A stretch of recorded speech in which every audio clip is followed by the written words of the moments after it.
μας ξανάρθατε. Γιώργο Μερινάκη, πολύ μεγάλη μας χαρά και τιμή που σε έχουμε σήμερα εδώ.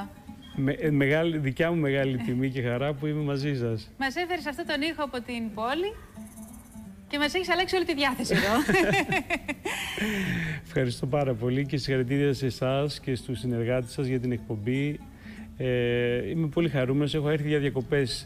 Έχεις έρθει για διακοπές και έχεις αλλά... ξεκινήσει, διάβασα, από την Καλαμάτα. Πώς λοιπόν ένα παιδί από την Καλαμάτα ταξιδεύει μέχρι την Κωνσταντινούπολη και αποφασίζει να μείνει εκεί?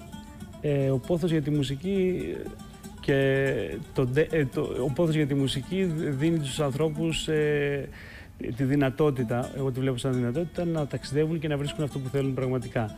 Εγώ ξεκίνησα από το μουσικό σχολείο, εκεί έπαιζα τότε λαούτο με το δάσκαλό μου, το Μάκη τον Πανταζόπουλο, που μετά με πήγε και παρακολουθούσα ταυτόχρονα και μαθήματα από τον περίφημο Χρήστο Ζώτο στο λαούτο. Και μετά, αφού τελείωσε το μουσικό σχολείο, έπρεπε να συνεχίσω με το πανεπιστήμιο. Τότε δεν υπήρχαν τα πανεπιστήμια στην Ελλάδα παραδοσιακής μουσικής, ήταν κυρίως κλασικής μουσικής και ευρωπαϊκής μουσικής. Οπότε πιο κοντινός πολιτισμός και γεωγραφικά και πολιτισμικά είναι η Κωνσταντινούπολη, κέντρο για τους Έλληνες. Είναι η πόλη μας, είναι η πόλη πολλών εθνικοτήτων και έτσι πήγα εκεί για ένα φεστιβάλ πρώτα ως μουσικός. Μου άρεσε ο χώρος και αποφάσισα να μείνω εκεί, έμαθα τουρκικά, μπήκα στο πανεπιστήμιο, αλλά να σας αφήσω να με ρωτήσετε, να μην τα λέω μόνο, συγγνώμη. Πώς και δεν επέστρεψες ποτέ στη χώρα μας? Έρχομαι, επιστρέφω. Βασικά οι Έλληνες επιστρέφουμε στην Κωνσταντινούπολη. Έρχομαι στην Ελλάδα, κάνω συναυλίες στην Ελλάδα. Τώρα, πριν τον κορονοϊό, είχα ένα project το οποίο ήταν για τους χριστιανούς και Jewish and Christian composers of Ottoman Empire, που παίχτηκε στη Γερμανία, θα παίζονταν και στην Ελλάδα και στο Ισραήλ, αλλά λόγω του κορονοϊού όλα αυτά πήγαν πίσω, όπως και πήγαν όλο τον κόσμο. Εγώ θέλω να σε ρωτήσω πόσο αλλάζει η αφήγηση κάθε φορά, δηλαδή ανάλογα με το κοινό, αισθάνεσαι ότι τα συναισθήματα αλλάζουν? Η τέχνη είναι κοινή για όλους τους λαούς.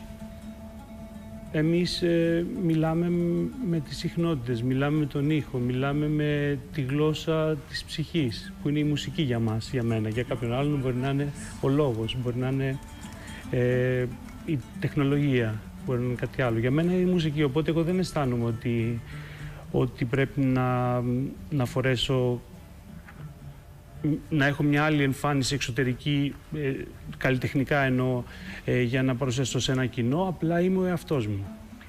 Αλλάζει όμως. Εγώ λέω περισσότερο από το κομμάτι της μουσικής. Δηλαδή, τεχνικά. Ναι, και τεχνικά περισσότερο. Δεν αλλάζει, γιατί είναι πάρα πολύ κοντά οι πολιτισμοί, δηλαδή η Ελλάδα και η Τουρκία και γενικά η ευρύτερη περιοχή της Ανατολικής Μεσογείου είναι μια κοινή κουλτούρα. Απλά για τεχνικούς λόγους χρειάστηκε στο παρελθόν να ονομαστούν αυτή η γεωγραφία Ελλάδα, Τουρκία, ενώ δηλαδή μεταξύ των ανθρώπων δηλαδή, δεν υπάρχει κάποια διαφορά, ας πούμε. Φαντάζομαι το βλέπεις και εκ των έσω, γιατί διδάσκεις και σε πανεπιστήμιο στην Τουρκία. Ναι, έχω την τιμή και στο πανεπιστήμιο που ήμουνα, είχα την τιμή για ένα μικρό διάστημα να διδάξω και τώρα πριν τον κορονοϊό πάλι ξεκίνησα αυτό στο Bahçeşehir University και με έχουν καλέσει εκεί να διδάξω ούτι. Είναι πολύ ωραίο να είσαι δάσκαλος. Έχω μάθει ότι ψέλνεις κιόλας. Έψελνες χρόνια στο Πατριαρχείο. Ναι, όταν πήγα στην Κωνσταντινούπολη ήταν μια όαση για μένα η εκκλησία, γιατί δεν ήξερα κανέναν. Και έτσι προέκυψε μια συνεργασία και ήμουν βοηθός στο Πατριαρχείο για 15 χρόνια. Έχουμε και τη φωτογραφία με τον Πατριαρχείο. Τώρα έχω έφυγα από το Πατριαρχείο για να έχω περισσότερο χρόνο για να κάνω τις μουσικές μου και είμαι στον Άγιο Στέφανο με τον κύριο πρόεδρο, τον κύριο Ανίδη, τον Πάτερ Άνθιμο και το σεβασμιότατο Μητροπολίτη μας, τον Απόστολο. Οπότε κρατάμε την παράδοση, πέρα από μέσα στη βδομάδα από τη Δευτέρα μέχρι την Παρασκευή ακολουθώ το προσωπικό μου πρόγραμμα. Το Σαββατοκύριακο είμαι στην εκκλησία και ψέλνω εκεί να κρατάω την παράδοση της πόλης. Πόσο απαιτητικό, συγγνώμη Ελίνα μου, πόσο απαιτητικό ήθελα να μάθω είναι το ούτε σαν μουσικό όργανο. Δηλαδή σε μια καθημερινότητα, πόσες ώρες χρειάζεται να αφιερώσεις για να αισθάνεσαι όλα καλά? τα όργανα είναι απαιτητικά και δύσκολα. Εξαρτάται τι θέλεις να κάνεις με αυτά τα όργανα. Όλα τα όργανα θέλουν στην αρχή πάρα πολλές ώρες μέχρι να δημιουργήσεις μια μυϊκή μνήμη, που λέμε, ας πούμε. Αλλά μετά πρέπει να δουλεύεις και τη μυϊκή μνήμη, δηλαδή την πρακτική, αυτό που λέμε, το να κάνεις πρακτική κάθε μέρα, αλλά και την ταχύτητα της σκέψης με την εφαρμογή. Δηλαδή να σκέφτεσαι και να μπορούν οι μύες σου να ακολουθούν τη σκέψη σου. Οπότε δεν είναι κάτι συγκεκριμένο για το ούτι, όλα τα όργανα είναι το ίδιο για μένα. Είναι δύσκολα μυαλά και εύκολα μυαλά. Εσύ όμως και παίζεις ούτι, αλλά και κατασκευάζεις τα συγκεκριμένα όργανα. Ναι, η αλήθεια είναι ότι σε όλα τα επαγγέλματα δεν είναι ότι απλά επειδή είμαστε καλλιτέχνες και ασχολούμαστε με την τέχνη, σε όλα τα επαγγέλματα από ένα σημείο και μετά ο άνθρωπος ψάχνει κάτι προσωπικό, ψάχνει τον ήχο που έχει στο μυαλό του και όχι στα δάχτυλά του. Έτσι και εγώ έχω ένα ήχο στο μυαλό μου και δεν ήμουν ευχαριστημένος από αυτό που αγόραζα ίσως ως όργανο και αναγκάστηκα να φτιάξω το όργανο όπως το ήθελα εγώ και όπως ήθελα να ακούγεται. Βέβαια αυτό είναι μια πολύ παλιά παράδοση της πόλης. Όλοι οι παλιοί Ρωμοί οργανοπαίκτες και μουσικοί κατασκεύαζαν τα όργανα μόνοι τους. Βέβαια και στη σύγχρονη ζωή, σε εισαγωγικά, το βλέπουμε αυτό με τους ανθρώπους που παίζουν keyboard ή κάνουν τις σύγχρονες μουσικές που φτιάχνουν στην ουσία το equalizer, τον ήχο από την αρχή.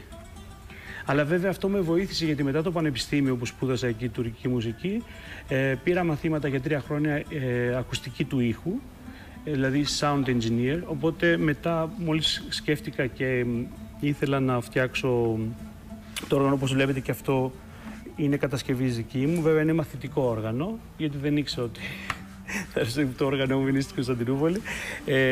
Και κατασκευάζω και χορδές για τα όργανα, γιατί είναι σαν η φωνή, ας πούμε, είναι τα αντυχεία, όπως στην φωνητική που ξέρει καλύτερα.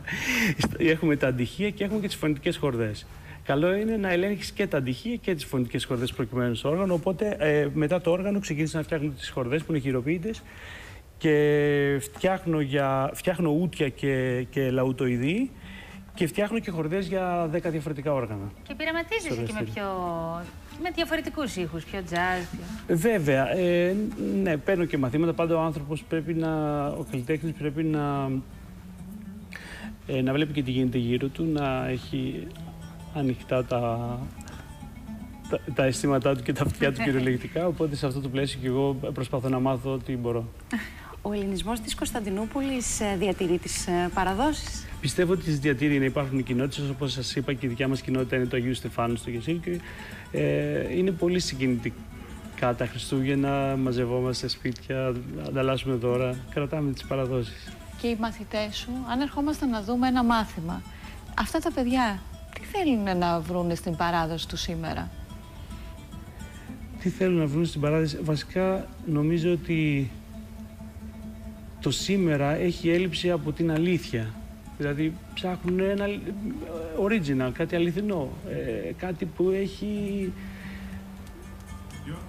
που έχεις κάτι να πεις στη σύγχρονη πραγματικότητα. Δηλαδή κρατώντας τις ρίζες σου στο παρελθόν, πατώντας δυνατά στο παρελθόν, να κοιτάς το μέλλον. Νομίζω ότι αυτό ψάχνουν οι μαθητές μου και αυτό ίσως βρίσκω σε μένα, ξέρω εγώ, να τους ρωτήσουμε αυτούς. Για να σε απολαύσουμε εμείς τώρα σε ό,τι έχεις να μοιραστείς μαζί μας. Θα σας παίξω ένα τραγούδι που είναι από τη δουλειά που ετοιμάζω, αφιέρωμα στην πόλη, στην πολυπολιτισμικότητα της πόλης. Το CD αυτό, η δουλειά αυτή θα έχει κομμάτια σε διαφορετικές γλώσσες που ήταν οι παλιές, οι λαοί που κυριαρχούσαν στην πόλη, όπως σεφαραδίτικα, αράβικα, αρμένικα και ελληνικά και τουρκικά. Και ένα από αυτά τα τραγούδια είναι η κόρη του Γαλατά, μιας και μένω στο Γαλατά, και είναι σε στίχους του φίλου μου του Νίκου του Σιλβαράκου και μουσική δική μου. Και θα ξεκινήσω με ένα μικρό ταξίδι.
πέρα τα κρογιάλια μένει μια κόρη όμορφη που έχει μια κοράλια.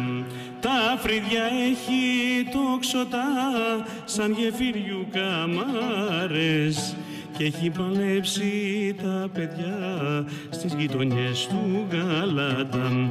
Τα φρύδια έχει τόξοτα σαν γεφύριου καμάρες και έχει πλανέψει τα παιδιά στις γειτονιές του Γαλάτα.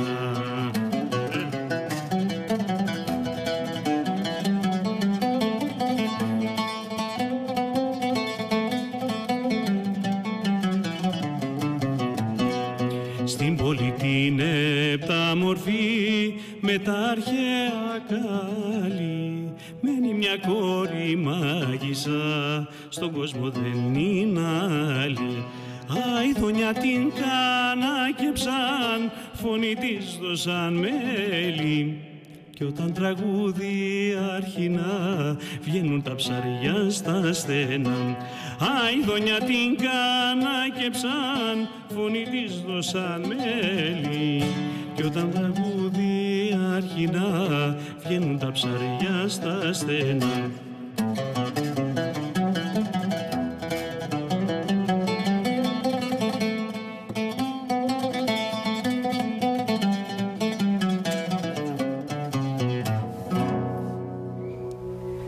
Πω, τι ωραία. Πολύ σε ευχαριστούμε. Εμείς ευχαριστούμε πολύ. Πρέπει να μας ξανάρθεις. Να μας ταξιδέψεις, αλλά ξέρουμε ότι είσαι εκεί τώρα. Θα ξανάρθω. Είμαι στη διάθεσή σας.